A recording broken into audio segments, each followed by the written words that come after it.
पर नहीं चलता, बात नहीं मानता, पिताजी को बड़ी चिंता रहती है। यही तो माया, यही तो ममता है। एक भक्त एक महाराज जी के पास पहुंचे, बाबा जी के पास, और जाकर कहा, बोले महाराज संसार में बड़ा स्नेह है, पिताजी प्रेम करते हैं, घर वाले प्रेम करते हैं, बच्चे मुझे बहुत प्रेम करते हैं, बहुत स्नेह करते हैं। महात्मा जी ने कहा, बच्चे तू जानता नहीं अभी संसार होता क्या है।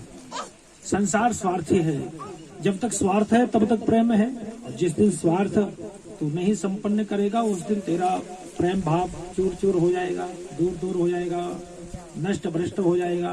बोले नहीं महाराज ऐसी बात नहीं है, घर वाले बहुत प्रेम मुझसे करते हैं। संत जी बोले समय आएगा तो मैं बताऊंगा, ध्यान दें।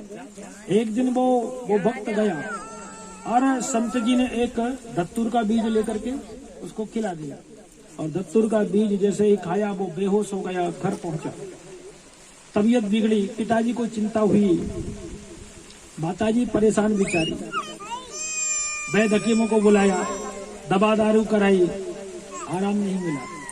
धीरे धीरे करके पूरा मोहल्ला इकट्ठा हो गया, बात ज्यादा बढ़ गई, बहुत भीड़, पता चला पूरा गांव इकट्ठा हो गया। अब लगा कि ये बालक बच नहीं सकता, मुश्किल है, इसकी तबीयत बिगड़ी हुई है।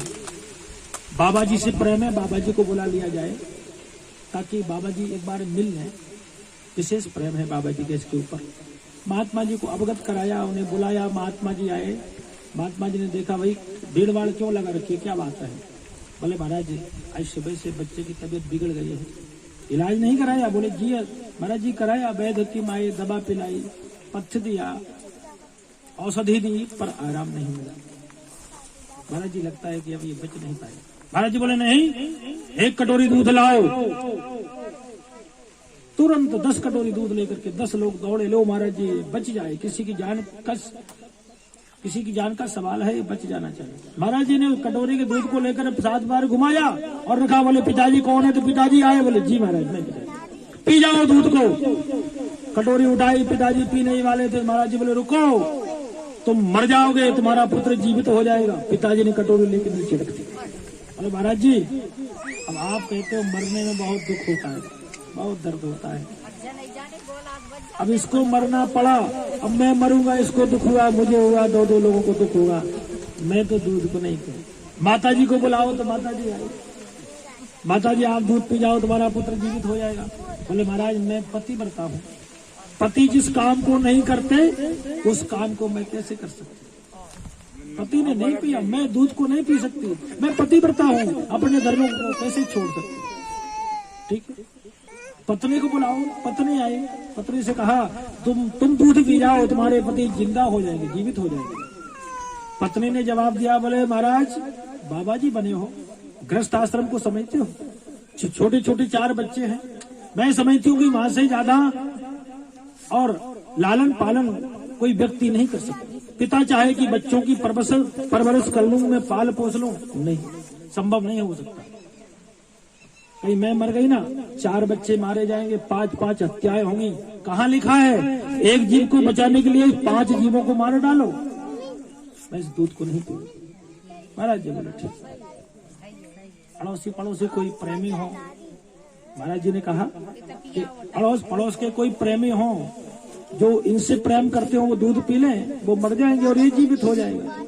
जब घर वाले अपने पिताजी माताजी पत्नी तैयार नहीं हुए, अड़ोस पड़ोस क्यों तैयार। किसी ने कहा कि संत जी आप ही पी जाओ, महात्मा जी से कहा कि आप ही पी जाओ, ना कोई आगे ना पीछे, न रोने वाला न गाने वाला, पी जाओ दूध को। महाराज ने लेकर दूध पी लिया। संत जी ने दूध पिया, पी करके वहां से भागे। कुछ नहीं था उसमें, दूध कुछ नहीं था, केवल ये दिखाना था उसको कि संसार में क्या है। बस बाबा जी गए, बालक की मूर्छा दूर हुई, बालक जागा, वो भी पीछे जाने लगा। पिताजी बोले क्यों बेटे कहाँ जा रहे हैं। बोला बस आज का ही तुम्हारा मेरा संबंध था, आज तक ही था। माता ने कहा, माता से कह दिया मैंने सब कुछ आंखों से देख लिया है, कोई किसी का नहीं। चले गए।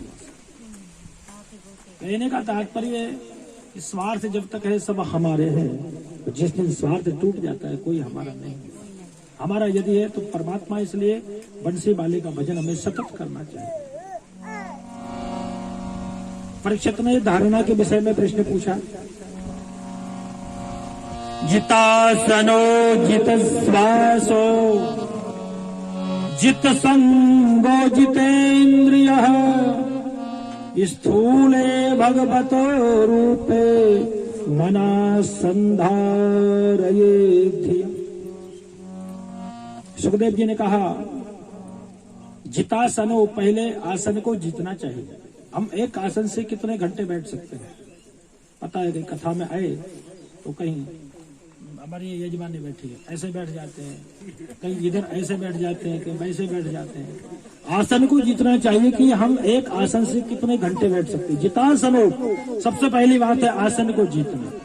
उसके उपरांत जितश्वासो, श्वास को जीतो। कुंभक रेचक पूरक से 2 मिनट 5 मिनट तक, कितने मिनट तक श्वास को हम रोक सकते हैं। जितासनो जितश्वासो जित संगो, संग को जीतो।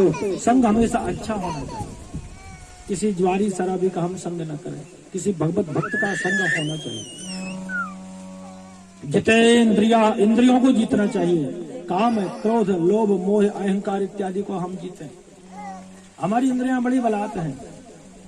हम कथा में आए और कहीं जम गया, अरे भूख लगी है, गरम गरम पकोड़े होते, कथा तो ठीक है, जीभ के बस में हो गए, आंखों के बस हुए। आंखों ने कहा कि सुंदर नृत्य होता, सुंदर संगीत होता, कान कहते। तो हमें कभी भी इंद्रियों के बस नहीं होना चाहिए, इंद्रियों को जीतना चाहिए। जितासनो जितश्वासो जित संगो जितेन्द्रियः स्थूले भगवतो रूपे मनः संधारयेद्धि। फिर भगवान की स्थूल स्वरूप का हमें ध्यान करना चाहिए। पातालम पादमूलम पादस्याधोभागम। भगवान का स्थूल रूप क्या है? भगवान का स्थूल रूप है कि नख पाताल, शीश अजधामा। भगवान का नख तो पाताल में है। इस पृथ्वी के बाद नीचे जब शुरू होते हैं ना, अतल, वितल, सुतल, तलातल, महातल, रसातल और पाताल, ये 7 लोग नीचे हैं। तो 7 लोगों के नीचे तो भगवान का पैर है, नख पाताल, और ऊपर भूर, भुवः, स्वः, महा, जनः, तपा और सत्य, 7 लोग ऊपर। इसलिए हम 14 भवन कहते हैं। 14 भुवन, 3 लोग और 14 भुवन। तो भगवान का नख तो पाताल में है और शीश ब्रह्मलोक में, अजधाम में है। ऐसा पूरा भगवान का बपू मान करके हम किसी से बैर भाव न रखें, किसी से बेईमानी न करें, क्योंकि हर जगह भगवान व्याप्त है। हमारे अंदर भगवान, तुम्हारे अंदर भगवान, आपके शर्मा जी के अंदर भगवान, सबके अंदर भगवान। जब सबके अंदर भगवान है तो फिर कैसे बेईमानी है ना, कैसा विरोधाभास, सबसे गले मिल करके हम चले। और मानस में तुलसीदास जी कहते हैं, सिया राम मैं सब जग जानी, करहु प्रणाम जोर जुग पान। सिया राम मैं सब जग जानी, करहु प्रणाम जोर जुग पान। करहु प्रणाम जोर जुग पान। तो सारा संसार सिया राममय है, ऐसा मान करके सबको प्रणाम करें और सबसे मिल करके चलें। इस धारणा के द्वारा प्रसन्न हुए भगवान ने वह सृष्टि विषय की स्मृति प्राप्त की थी जो पहले काल में विलुप्त हो गई थी, और इससे उनकी दृष्टि अमोघ और बुद्धि निश्चयात्मका हो गई। ब्रह्मा जी ने भगवान से विलुप्त जो धारणा हो गई थी उसको प्राप्त किया, उनकी दृष्टि अमोघ हुई और सृष्टि का सृजन किया।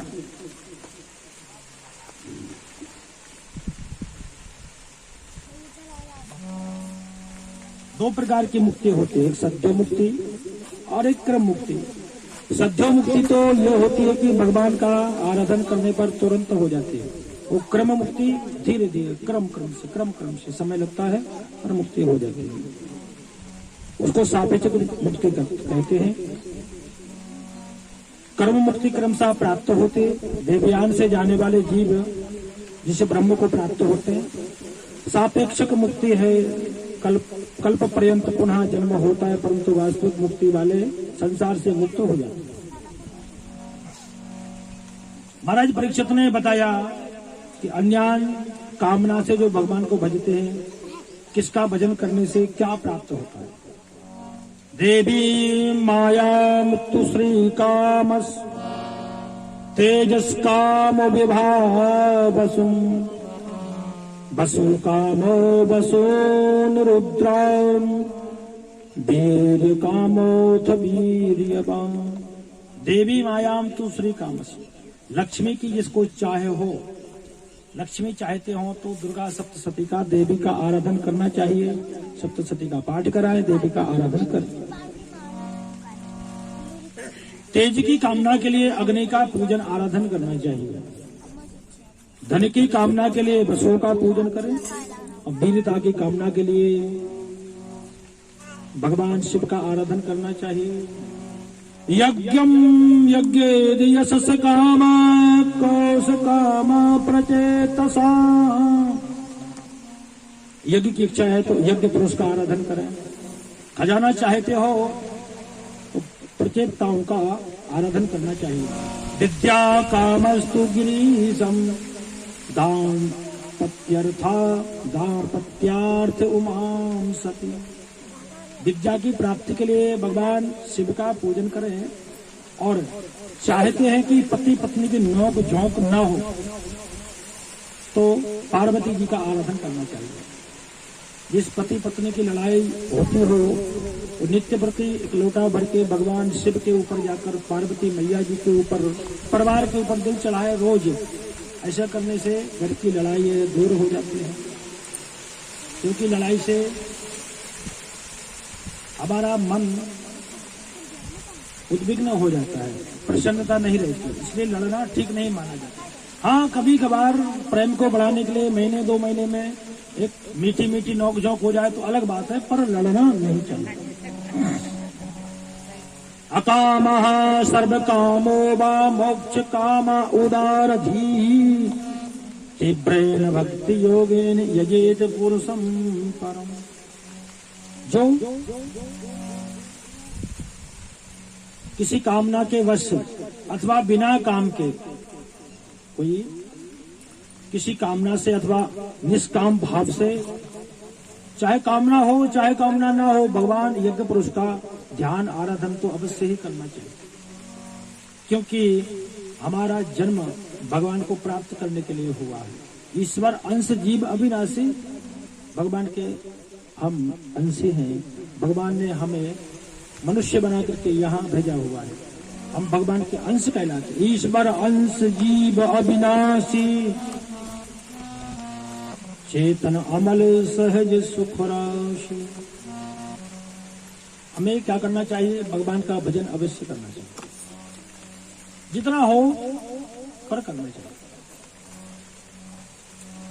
सुबह उठ करके भगवान से आराधन करेंगे, हे परमात्मा हमारा दिन खुशी खुशी निकले, अच्छे लोगों से भेंट हो, अच्छे पदार्थ प्राप्त हो,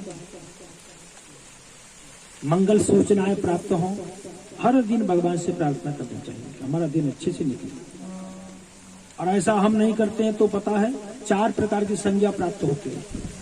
सुविड बड़ा होष्ट खरही संस्तुता पुरुष पशु। हम ऐसा नहीं करते हैं तब हम पशु के समान हैं। और पशु 4 प्रकार के, सुविड बड़ा है, उष्ट और खर। सुविड माने कुत्ता होता है। हम भगवान का आराधन नहीं करते तो कुत्ता क्या कहते हैं? तो लगता है हमारे वाले हैं। आपने देखा होगा, एक विद्वान कहीं आए और दूसरा विद्वान पहुंचे, दोनों लड़ना झगड़ना शुरू कर देते हैं। अरे ऐसा क्यों नहीं किया, ऐसा करना चाहिए था, ये क्यों नहीं किया? तो कुत्ता क्या कहते हैं? तो लगता है पढ़े लिखे तो हैं पर हमारी बरादरी के हैं। जैसे कुत्ते लड़ते हैं ना, वैसे ये झगड़ रहे हैं। तो सुबेड़ो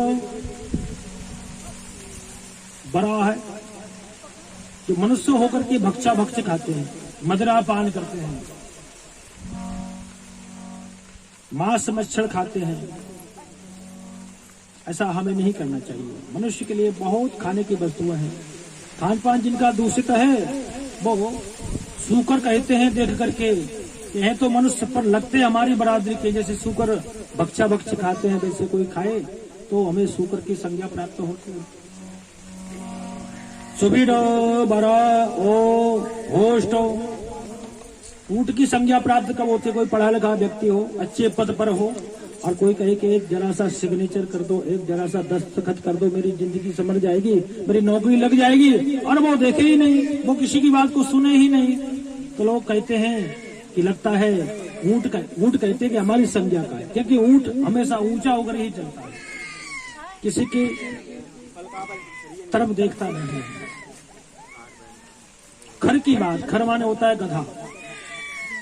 ध्यान दें, व्यक्ति बूढ़ा हो जाए और बूढ़ा होने पर भी बच्चों को अपना जो उनका अधिकार बनता है, हिस्सा बनता है, वो न दे और काम भी सीधे न करे, पूरा भार बहन करके चलता फिरे, बहू तो अलग बुराई करे कि ससुर कुछ खाने ही नहीं देते हैं, पुत्र अलग बुराई करे, बच्ची अलग बुराई करे, नाती अलग बुराई करे, तब वो गधा कहते हैं कि ये लगता है हमारी बरादरी का है। जैसे हम पूरा सामान पीठ पर लाद कर चलते हैं वैसे ये गृहस्थी का सामान लाद करके चल रहा है। इसलिए हमेशा हमें भगवान का भजन करना चाहिए। राजा ने सृष्टि विषयक प्रश्न पूछा, परीक्षित जी ने प्रश्न किया, बोले गुरुजी सृष्टि का निर्माण